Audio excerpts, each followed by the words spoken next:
Hi everybody, it's Tom from Vehicle Visionary. This is the 2024 Honda CR-V EX.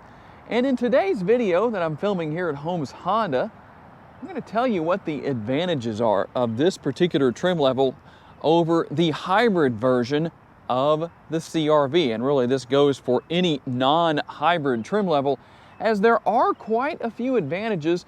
Well, it really depends on what you're looking for, on whether or not you look at these things as being advantages. But I wanted to tell you some of the major differences between the two. As always, if you want to know more about this particular model, check out the link down in the description of the video to the Holmes Honda website. The exterior color on this model is Still Night Pearl. It has a jet black interior. It is all-wheel drive. Now, you're going to see these come standard with front-wheel drive, but all-wheel drive is available. And what exactly is advantage number one? Well, if you don't want a hybrid powertrain, you can go with this 1.5-liter turbocharged four-cylinder. It still makes a plentiful 190 horsepower. The torque numbers come in at 179 pound-feet. It is mated to a well-behaved, continuously variable transmission. But advantage number two is found right here. You don't have to worry about replacing a far more expensive battery that you're going to find with a hybrid model. In fact, a lot of hybrid models, I don't know about all of them, but a lot of hybrid models out there actually have more than one battery. You have the large battery, and then there's also a smaller battery as well. Typically, when the large battery goes out, so does the smaller battery as well. Just something to think about if this is something you're considering and saying, do I want hybrid or do I not? And even though this is a non-hybrid model, it still has good gas mileage. 27 city, 32 highway, 29 combined, and 3.4 gallons of gas, well, depending on the situation, potentially per every 100 miles driven. Another advantage is going to be additional cargo space, 39.3 up to 76.5 cubic feet. And the floor underneath here can be moved. Let's see if we can show you. There we go. Now I've dropped the floor down. That's one of the ways you can increase cargo capacity. That helps. And you can also increase cargo capacity by folding the rear seats flat. And so you have a couple of different options here. You can put the floor up here in the second option or first option, depending on how you look at it. And last but not least, as far as cargo capacity goes, I know a lot of people like to know how flat the seats fold. These seats are basically completely flat. Now, you do have a little bit of an area right here to deal with, so just something to consider. I don't think that's going to hurt a lot. It really just depends on what you're going to be hauling when you need to haul something, or what kind of space you need going on vacation, whatever the situation is. And another big advantage that I know a lot of you are going to applaud: you do not have a tire repair kit like you would with the hybrid version of the CR-V. You have a good old-fashioned spare tire. That brings a lot more peace of mind. And if you happen to be looking for the best price possible on a particular model, you're definitely going to find a lower price on the non-hybrid versions of the CR-V. In this case, $35,290. And as far as just practical things you're going to find on most of these models, whether it's hybrid or non-hybrid: LED lighting everywhere you look, headlights, daytime running lights, tail lights as well. You're going to have the turn signal indicators built into the power adjustable, heated but manually folding side view mirrors. If you're saying, how do you manually fold those mirrors? I have been asked about that before, believe it or not. There's how you do that. It's not that terribly difficult to figure out. And remote.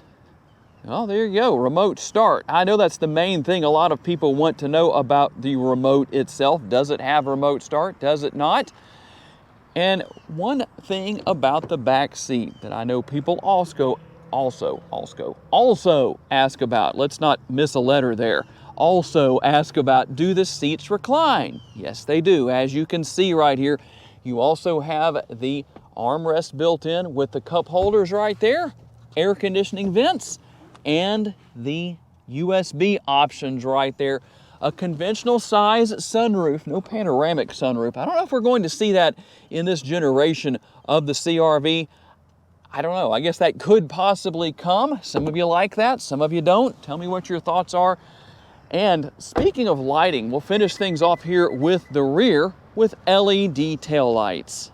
Here on the driver's side door, you'll find a nice large door bin right there, comfortable armrest, and obviously all of the controls you would expect to find on the driver's side door. The passenger side door, much the same without some of those controls. You can turn your traction control on and off right there, drop the lever right here to adjust the tilt and telescopically adjustable steering wheel, and we'll hit our push button start to take a quick look at the digital instrument cluster, just so you can see what all is here. If you want to go through some information, you're going to hit the home button a couple of times until this screen comes up, depending on what you might want to know. And then you will use the scroll wheel right here to work your way through the different options, depending on what it is you want to know about or what you want to see. Pretty simple, pretty easy to deal with. Now, in the case of this touchscreen, and by the way, that flickering effect, that's not really happening. It just has to do with my GoPro. You see that in a lot of videos on YouTube. I don't know how many people explain that that's not really happening, but it's not. This is the 7-inch touchscreen. Very simple to use, very simple to learn. You will need a USB cable to pair your smartphone, but you can do that. So all of that is here. And you have dual zone climate control, heated seats, no ventilated seats, heated only, and some more options for connectivity with USB and 12 volt. You'll also find the conventional style shifter right here. When we go into reverse, we can see the multi-view rear view camera with 3 different views. And so that's easy to deal with. Nice to know that it's there. Now, you don't have wireless charging, but that is available on higher trim levels. And how about driving mode? You can see that your drive mode selector is here. You've got the ability to turn off the auto stop start feature. That's worth doing. It's actually better for your motor to do that. And then hill start assist, power parking brake, and brake hold mode. And let's see here. Let's start with econ mode. We'll go to normal. Now, you might notice there's no sport mode. There actually is a sport mode. You just aren't going to gain access to that in this area. You do have snow mode, but if you want to go into sport mode, you do it right down here with the shifters. See, we are in drive right here, and you go back to the S for sport. So if you were curious about that, there's the answer to your question. Here are the cup holders. The center console, well, depending on who you are, you may or may not want to use that as an armrest. You can adjust the height of the seat, which, by the way, the passenger seat is manually adjustable. The driver's seat is power adjustable here on this EX trim level, and there is plentiful space within the interior of the center console. And in case you're curious about the upper console, well, here's how we're going to turn on our map lights. Here's how you're going to control the functionality of the sunroof up there. Some call it a moonroof. It tilts open and it slides open. You also have a sunglass holder right here.